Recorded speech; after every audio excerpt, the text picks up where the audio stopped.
You're having a fantastic Wednesday. As you see, I'm kind of in a Humboldt Broncos hat, and I got my Humboldt Strong shirt on as they kick off their season tonight. And hockey's been a big part of my life, and I have some friends in Humboldt, and we played there, and I'm excited about supporting them. But today we're gonna talk a little bit, telling it like it is, about the food truck industry. What I wanted to do is I brought on Jason Apple from Gourmet Syndicate, and he is going to, talk about pioneering an industry, which is I'm extremely excited about. Today's sponsor is Rogers Insurance, and I'm really excited to have them on board. They take a human approach to assurance. I have been a client of theirs for 16 years. I've had the same rep. I've had coffee with Karen, and they've always helped me in all my business needs and all my personal needs. I'll stay tuned for details on you can get exclusive insurance discounts, throughout the show here. Jason, thank you for joining us today. And how are you? I'm good. How are you doing? Oh, I'm fantastic. So I guess you and I met at the BC Food, was it Vancouver, the BC Food Show about 10 or so years ago when we had Nathan's, and we're talking food trucks, and here we are 10 years later. I know it's hard to believe, and we've kept a pulse on one another through LinkedIn, and it was great to reconnect with you. Thanks for having me. Appreciate it. Oh no, it's great. I think you're going to bring a lot of knowledge here, especially I try and bring on really, really successful people that have gone through their ups and downs, and especially in that industry, it's been, I'm sure you will hear about quite the changes. Yeah, it's been a wild ride. And as you and I were talking about earlier, it's the industry has changed. The demand has changed. Everything has changed with regard to food truck. So I've been fortunate to have been involved since the early days. I feel like an old man when it comes to, 8 years in the food truck business. I didn't have as many gray hairs when I started. Yeah, none of us ever had. It just keeps getting more and more gray. Mine are just white now. But I'll give a brief introduction here. Jason is one of the co-founders of Gourmet Syndicate, the company that owns and operates two of Vancouver's most recognizable mobile restaurant brands, the Roaming Dragon and Vision Railway Express. Since 2010, Jason has been instrumental in shaping the Vancouver street food culture, as well as actively involved in policy changes through the advocacy with the City of Vancouver as a member of the Food Policy Council and a board member of the Street Food Vancouver Society. Jason has been recognized as a 40 Foodies Under 40 by Western Living Magazine. His food trucks have earned 3 Vancouver Magazine Restaurants Awards, as well as En Route's Magazine Best New Restaurant in Canada's People Choice Award. Prior to his role as founder of Roaming Dragon and Visions Railway Express, Jason spent a decade in the software SAS, as well as fly fishing and eco-adventure travel company throughout South America. Jason earned his BA, Bachelor's in Political Science, Certificate in Management and Business Administration from the University of Washington. And that's an impressive resume, and I love it, and it's great. And, you and I met because of the food industry, but what I want to get right into, Jason, is how is it pioneering a new industry in your city and even Canada for that matter? It's funny, when we were looking at the business, I was working at a software company, market research in a software company, and my business partner had his own business. And I was getting a little, I don't want to say frustrated, but I was getting the itch to do something. And my first business that I started is when I was 14 years old. My family had just moved to Seattle from Vancouver, and my grandfather had a parking lot outside of the stadium in Seattle. And he encouraged me and my brother and my cousin to start a business because we had access to this parking lot outside of the stadium. So we started selling peanuts and Cracker Jacks outside of the stadium. And then we opened up hot dog stands. So Jade, we have a lot in common. When we first met, you were giving out hot dogs for Nathan's. And so there was this brotherhood, there was this bond that we had because I had been in that role as well. So I loved, and I'm sure you can share this, the twinkle in people's eyes when you're giving them a hot dog is unbelievable. Hot dogs can literally save the world and bring peace if everybody just got around and had a hot dog. And I loved the excitement that people had when we were outside of the stadium for Mariners games, for Seahawks games. I love the fact fact that I was a kid and I had a business, and I love the hustle. Yeah. And so fast forward, I'm back in Vancouver. I'm working for a great company, but I just wanted to do something else. And I was talking to, then he wasn't my business partner. I was talking to my business partner about, the woes and challenges of working in a decent sized company. And he said, well, what do you want to do? I said, I want to get back to the street. And that was the start of it, is okay, well, how do we do that? Coincidentally, my wife was in LA on a business trip. And she said, what's really happening here in Los Angeles is these food trucks. And that was the start of it. So the challenge was, in theory, it's like anything else. There's an idea, but there's a big differential between the thought of doing something and the ability to actually do something. So we started to look at what the regulations were and realized there was a lot of uphill pushing of a boulder to bring food trucks to Vancouver, but we did it. And it was challenging because there was no guidebook. There was no dummy's guide to a market that doesn't exist. So, we surveyed the market. We got a sense of, was this something we could translate into Vancouver? And we just, started knocking down the obstacles. So we didn't see it as pioneering. We were just, doing stuff, and we were just fortunate to have a good plan, a good vision, a receptive market, and be first mover. So it was fun. No, I can relate.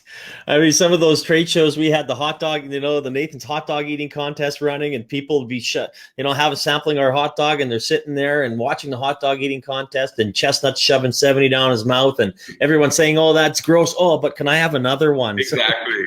You were the popular kid at the show, man. It was like there were lineups, and it was great. So I'm glad we met then. And, no doubt. Yeah, no doubt. So some of your, please share some of your struggles with us, and how did you overcome them, and how long did it take to get there? Yeah, I mean, so the initial struggle was the fact that the bylaws said you can't do this. So that was a big one, right? So not only are people telling you you're crazy, and it's going to be difficult to do, but the parameters from a legal perspective and a bylaw perspective they were flashing at us. No, you can't do this. So that's when we rolled up our sleeves and we realized that we knew Vancouver was receptive.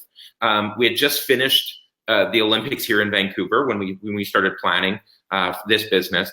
And we knew the city was receptive to activated streets, right? They wanted more than just the hot dogs and the popcorn that were available on the streets of Vancouver. So we had that going for us, right? We knew that the city was looking to expand the liveliness and so on. So that was good. So then we had to identify who and how we can work with the city to help shape policy, influence policy.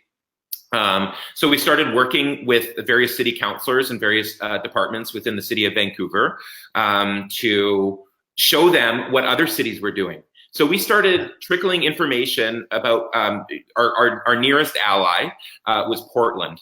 And so Portland had just finished a study about the impact of food carts on the economy, on various socioeconomic groups, a variety of things. And that was great ammunition. So we went to the city and we started trickling that information.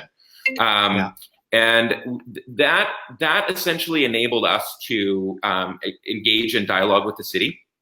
And we saw the wheels starting to turn. But that was the first biggest hurdle, was getting a seat at the table, having and presenting relevant information to those who could impact and influence the policy, and then get it going. Then the next step was, is there anything that we can do that would enable us to operate outside of the parameters of the existing regulations? And we were able to identify that we could have a food truck at an event, at events. So we needed to find, in order to offer meaningful employment to a crew, we needed to find recurring dates and frequency that we can hire people. So identifying the legal and operational parameters, and then identifying a way in which we can move forward. Those were some big things, but we were able to move through those. And those are big hurdles. And I guess my next question was kind of talking about your marketing and business strategy, and that kind of went over it. But did you have to, as I guess the 8, 9, 10 years have passed, have you had to pivot your plan? I mean, I can't imagine the road in the last, especially 3 or 4 years have been straightforward.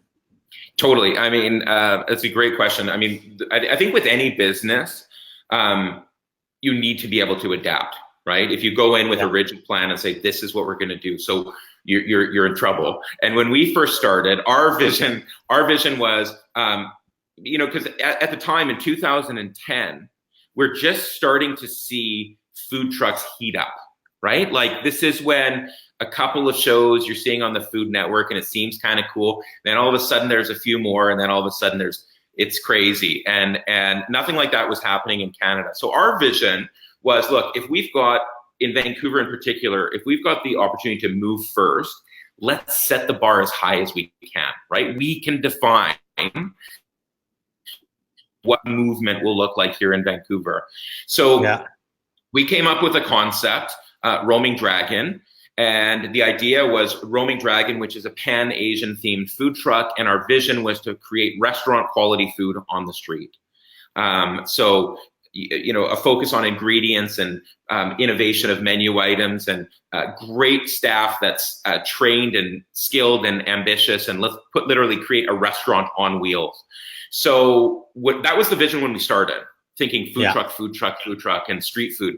But the reality is, over the last few years in particular, as the popularity and the abundance of food trucks, the popularity, I would say it's kind of, I don't want to say flatlined, but we don't have that fever pitch that was there when food trucks came to Canada. It's just become mainstream now. So what we were required to do is look at the business and figure out, can we survive on the streets, not only in Vancouver, but think about Calgary or Toronto or Edmonton. Like, your window for warmth and comfort and people coming out on the street is quite limited. So where we pivoted was we focused on catering, where a lot of other trucks that we've seen as successful have pivoted is they've gone into brick and mortar, and they've maybe even shut down the food truck. So the food truck was an entry point into the market, and then they go brick and mortar. And what we decided was we're going to go catering. And when we cater, sometimes it's what we call the food truck experience. People come to the truck and they buy something, or they order something. But most of the catering that we're doing is we're using the truck as the platform. So we'll cook and we'll sear and we'll fry and we'll assemble on the truck, and then we'll have servers and stations and bar on the inside. So we do a lot of corporate events. So we've done a big pivot and essentially transformed that initial platform of the food truck as a direct to consumer, and shifting it more as a service focused business. Well, that's a great pivot. I mean, a lot of businesses have to do that, and for you to pivot into the catering side of thing is a great story for a lot of people, to make sure that they do have a successful plan, or they do have a plan, but they are ready to turn on a dime. I guess in Vancouver, and I mean, when I'm downtown Calgary and I see, and you mentioned that it's kind of flatlined a little bit. What do you see? Like, what do you see the food truck industry doing, in the next, 3 to 5 years? Yeah. So I think that what's been so interesting about the food trucks were really a response to, I believe food trucks were a response to some economic conditions and some changes in consumer behavior. The rise of the food truck started in, I would say, in 2008, 2007, 2008. And it was a function of the economy was not going great. You had all of this culinary talent who left hotels and restaurants and needed to put their talents elsewhere. And it just so happened in LA that there's this inventory or abundance of food trucks and for construction sites and short order cooking and so on. And the talent migrated onto these trucks. The trend shifted a lot of things, and that's where it begun. So a lot of people would take offense to saying flatlining.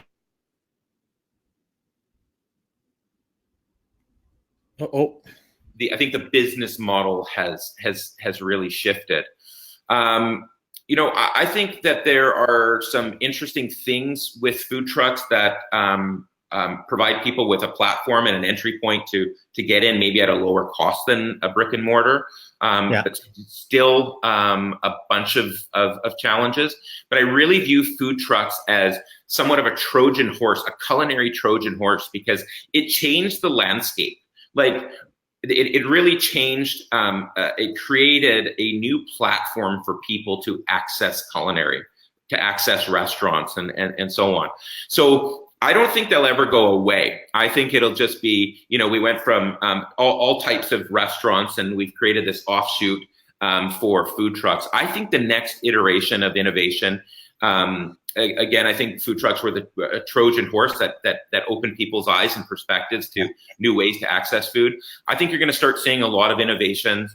We're seeing the innovation on the delivery side, but I don't think it's perfected. Online ordering and delivering, there's a lot of room for improvement and innovation there.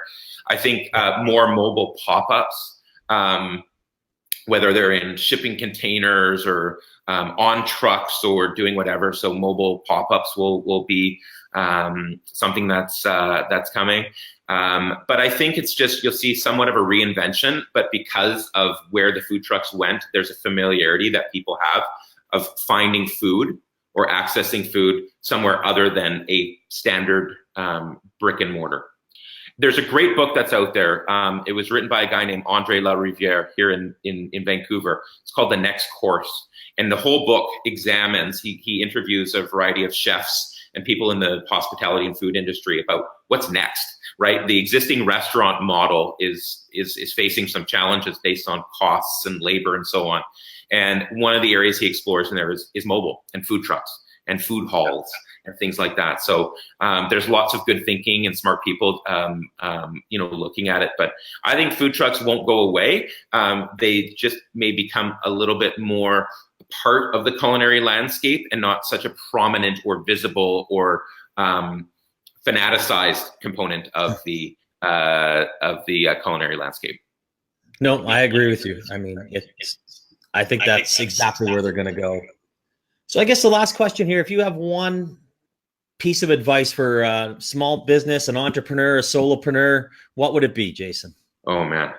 Well, I think one of the things that's captured my attention over the last couple of years is I love social media platforms, whether they're business focused like LinkedIn or more social, Facebook and Instagram and Twitter.